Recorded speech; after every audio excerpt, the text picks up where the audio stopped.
여러분 안녕하십니까? 2월 23일 주일 넘치는 우리 교회 매일 묵상 시작하도록 하겠습니다. 오늘 본 말씀은 누가복음 6장 12절부터 26절까지 말씀입니다. 여러분들의 기도 덕분에 청년부 수련회까지 잘 마쳤습니다. 초등부, 중고등부, 청년부 겨울 일정이 다 끝났고요. 원래는 대신반까지 다 2월 말까지 하면 교육자들의 겨울은 다 지나가는 거거든요. 근데 단기 선교를 다녀와서 대신방 일정이 좀 미뤄졌고 3월 말까지는 대신방을 해야 될 것 같습니다. 그래서 3월 말까지 돼야 한 분기에 이런 모든 일정들, 겨울 행사들이 끝나지 않을까 생각을 합니다. 남은 대신방까지도 잘 마칠 수 있도록 기도해 주시고요. 이제 아이들이 개학이 다가오고 또 새 학년, 또 새 학기를 맞이해야 되는 아이들이기 때문에 위에서 기도해 주시기 부탁드리고요. 그런 차원에서 오늘 문경보 선생님의 특강을 준비했습니다. 여러분들이 잘 함께 참여해 주셔서 좋은 특강 될 수 있도록 해주시면 좋겠습니다. 꼭 예배 드리고 참여하시고 강의 들으시기를 부탁을 드립니다. 오늘 본문에 보면요.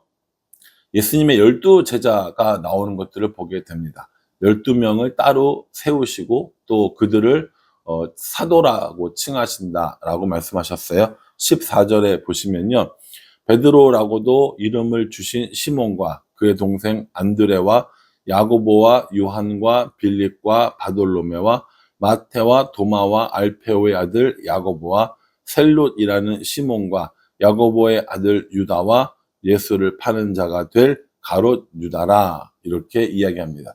이 12명의 사람들을 사도로 세우시는데 예수님께서 밤새도록 기도하시고 사람들을 세우는 것을 볼 수 있습니다. 두 가지를 묵상을 했었는데요. 첫 번째, 우리가 누군가를 세울 때 기도하고 뽑고 있는가라는 겁니다. 내 마음에 드는 사람, 혹은 뭔가 좀 겉으로 보기에 좋은 사람, 열심히 하는 것처럼 보이는 사람을 뽑는 건지, 아니면 하나님의 마음에 합당한 사람을 뽑는 건지 우리가 한번 생각해 봐야 되지 않을까 하고 묵상을 해봤습니다. 교회에서 임직자를 뽑는 것들은 물론 일련이와 우리 교회에서 어떤 사람들을 뽑고 일꾼을 세울 때 우리가 충분히 기도하고 하나님의 뜻을 구하였는가, 아니면 그냥 우리가 보기에 좋은 사람 뽑았는가, 이거 한번 생각해 볼 필요가 있고요. 또 하나는 나는 그렇게 하나님 앞에 세워질 사람으로 준비되어져 있는가 라는 생각을 한번 해보게 되었습니다.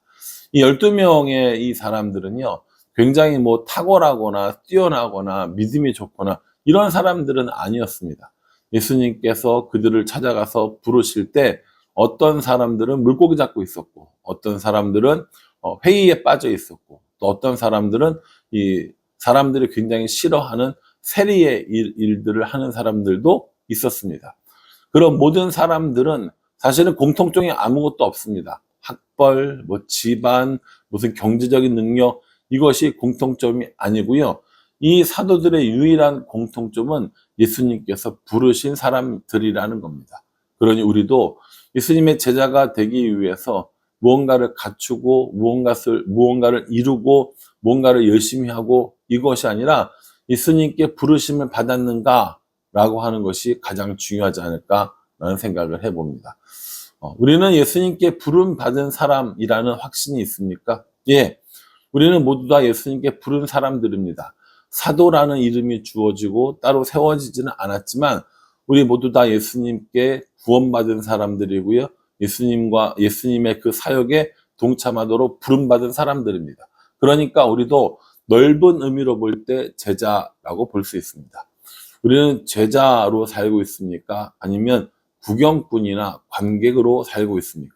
예수님께서 우리를 부르셔서 이 제자들에게 주신 것 같은 사명을 우리에게 주셨어요. 어떤 사람들은 가정에, 어떤 사람은 회사에, 어떤 사람은 학교에, 또 어떤 사람들은 친구들과 이웃들에게 하나님의 복음을 전하는 사람들로 세워주셨다라는 겁니다. 그 사명에 맞게 살아가는 것, 그 사명을 감당하면서 살아가는 것, 그것이 우리들의 해야 할 일이라는 것이죠. 예수님께서 이렇게 제자들을 세우고 그들과 함께 다니시면서 무슨 일을 하셨느냐? 사람들을 고치시는 일을 하셨고요. 사람들을 가르치시는 일들을 하셨습니다. 그러니 사람들은 와서 예수님 말씀도 듣고 병고침도 받고 이러한 일을 하게 되었다라는 것이죠. 모든 사람들, 온 사람들이 함께 모여서 예수님의 말씀을 들었는데 그 말씀 중에 핵심적인 말씀들이 무엇이냐? 20절 이하에 나오는 말씀입니다. 이 말씀은 마태복음 5장에 나오는 산상설교와 같은 말씀이라고 보시면 될 것 같아요. 예를 들어서요. 20절에 예수께서 눈을 들어 제자들을 보시고 이르실 때 너희 가난한 자는 복이 있나니 하나님의 나라가 너희 것이며 이렇게 얘기합니다. 이게 이제 마태복음 5장에 가면 뭐라고 나옵니까? 심령이 가난한 자는 복이 있나니 천국이 저희 것이며 이렇게 나온단 말이에요. 예수님께서 마음이 가난한 사람들에게 천국을 소유하는 복을 주셨습니다. 그 이외에도 줄인 자, 우는 자, 핍박받는 자 그들에게 예수님께서 너희들은 이렇게 살아야 한다. 그렇게 하면 너희가 이렇게 복을 받는다 라고 우리에게 말씀해 주고 계시는 겁니다. 우리는 복을 받는다라고 할 때 하나님으로부터 물질적인 복을 받는 것들을 의미하는 경우가 많이 있습니다. 예를 들어서 좋은 집, 좋은 차, 좋은 직장, 부요한 삶을 살면 하나님께서 저 사람에게 복을 주셨다라고 이야기를 해요. 그리고 가난하고 어렵고 병들고 힘이 없는 것 같은 이런 사람을 보면 하나님께 은혜 받지 못했다라고 얘기하는데 저는 이건 정말 굉장히 위험한 거라고 생각합니다. 심지어 세상에서 이야기하는 이 성공의 신화들이 오늘날 교회에도 그리고 우리 성도들에게도 있는 것이 아닌가라는 생각을 해봅니다. 그리스도인들은 세상에서 말하는 성공과는 달라야 합니다.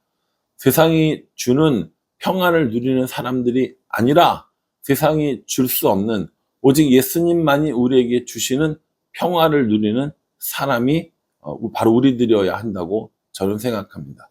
여러분 어떠세요? 세상이 말하는 성공을 탐내고 계십니까? 더 많은 것들을 가져야 하고 더 많은 것들을 누려야 그것이 성공이라고 생각하십니까? 오늘 예수님께서 우리에게 분명히 말씀해 주십니다. 뭐가 성공이라는 거예요? 가난하지만 줄이지만 울고 있지만 하나님과 함께 있는 것이 성공이라고 우리에게 말씀해 주고 계십니다. 여러분 우리는 정말 이걸 성공이라고 생각하면서 살까요?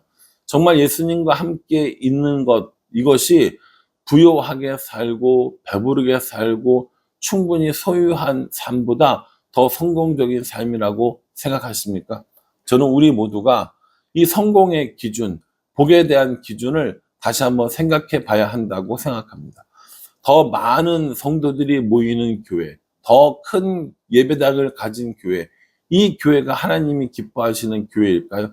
저는 그렇게 생각하지 않습니다. 세상은 좀 더 큰, 좀 더 많은 것을 소유한 사람들이 성공했다라고 이야기하고 좀 더 편안하고 안락한 삶을 사는 사람들이 성공했다고 이야기하지만 오늘 성경은 우리에게 하나님과 함께 하는 복이야말로 가장 큰 성공이다라고 이야기하고 있다고 저는 생각합니다. 그러니 여러분, 우리의 성공의 기준이 어디에 있는지, 우리가 받은 복의 기준이 어디에 있는지 다시 한번 생각해 보십시오. 그리고 소유가 우리를 부요하게 하는 것이 아니라 소유가 우리를 성공하는 삶으로 이끄는 것이 아니라 하나님이 함께 계시는 삶이야말로 진짜 성공이다. 하나님께서 함께 하시는 그 인생이야말로 정말 복된 인생이다 라는 사실을 분명히 깨달았으면 좋겠습니다. 24절 이하에 보면요. 그러나 화 있을진저 너희 부요한 자여 너희는 너희의 위로를 이미 받았도다 라고 이야기하면서 화 있는 사람들에 대해서도 이야기합니다. 복 있는 사람들에 대해서도 이야기해 주셨지만은 화 있는 사람, 하나님 앞에 벌 받는 사람 혹은 저주 받는 사람에 대해서도 이야기를 하셨다라는 거예요.